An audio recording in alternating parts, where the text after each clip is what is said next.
Have you ever hit that point where nothing works? You try journaling, you try meditating, you even scroll through self-care on social media, but nothing is working. If that sounds familiar, you're not alone. So before we dive in, breathe, let go, and remind yourself that right now, this moment is enough. Hi everyone, welcome back to Psych2Go. Today we're talking about what to do when the usual self-care tricks just don't work. You know, when even your favorite comfort food tastes a little bland. What do you do then? Well, first, know this. You're not failing at self-care. Studies show that when we're under chronic stress, even activities that once brought joy can lose their effect.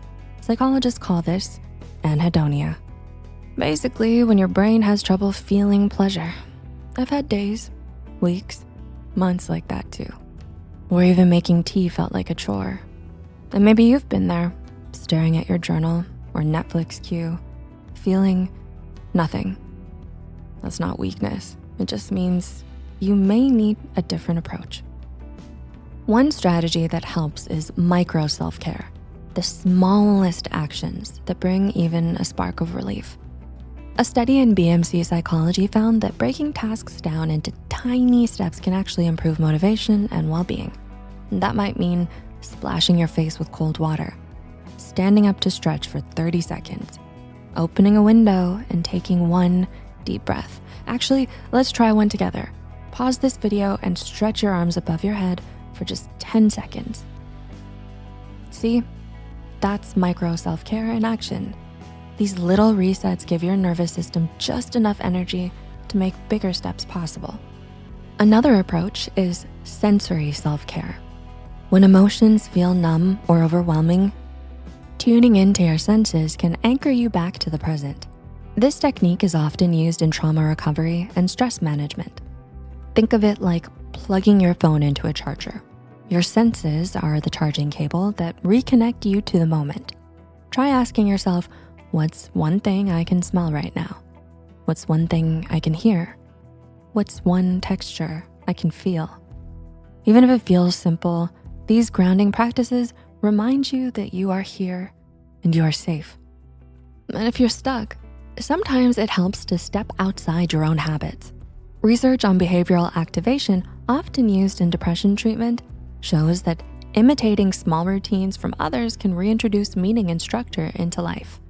This might look like copying a friend's bedtime ritual, trying a podcast someone recommended, or following along with a stranger's playlist. It's like borrowing someone's Spotify playlist or YouTube morning routine until you feel ready to create your own again. And finally, remember, self-care doesn't need to be Instagram worthy.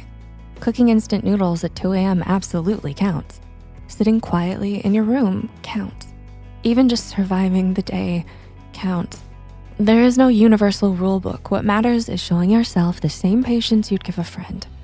So next time nothing seems to work, ask yourself, what's the tiniest act of care I can do right now? Can I tune into my senses for even 10 seconds? Whose routine could I borrow to restart?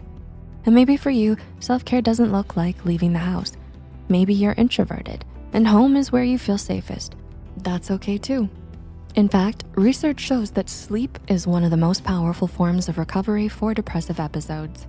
That's why doctors always ask about it, because rest really can reset your mind and body. So if you're exhausted, give yourself permission to sleep until that spark of energy or joy returns. Remember, self-care isn't about doing everything perfectly. It's about reminding yourself in whatever way you can that you are still here, you're still trying, and that's enough. Now we'd love to hear from you. What's the smallest, weirdest, or most unconventional form of self-care that's helped you? Drop it in the comments. You never know, your idea might be exactly what someone else needs today.